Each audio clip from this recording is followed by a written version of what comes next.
Her er et godt lille tip til, hvordan du ved hjælp af Google kan finde frem til sider på din hjemmeside, som ranker godt i forhold til udvalgte søgeord. Alt du skal gøre er at klikke ind i Google.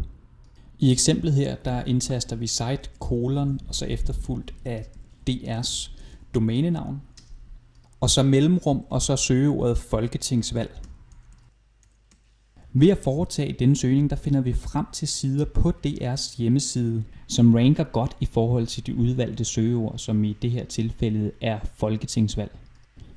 I eksemplet her, der har Google simpelthen fundet frem til 31.900 sider på DR's hjemmeside, hvor ordet folketingsvalg går igen på siderne en eller flere gange. Og det søgeresultat, der så ligger nummer 1 her, er altså den side på dr.dk, der ranker bedst ud af de 31.900 sider i forhold til søgeordet folketingsvalg. Så benytter du samme teknik i forhold til din egen hjemmeside, kan du altså ved hjælp af Google identificere de allerede eksisterende sider på din hjemmeside, som ranker bedst i forhold til nogle søgeord. På den måde kan du altså alt i alt finde frem til sider, hvor du med din søgemaskineoptimering kan spare en masse tid ved simpelthen at arbejde på sider, der allerede ranker godt i Google i forvejen. Så rigtig god fornøjelse med din optimering.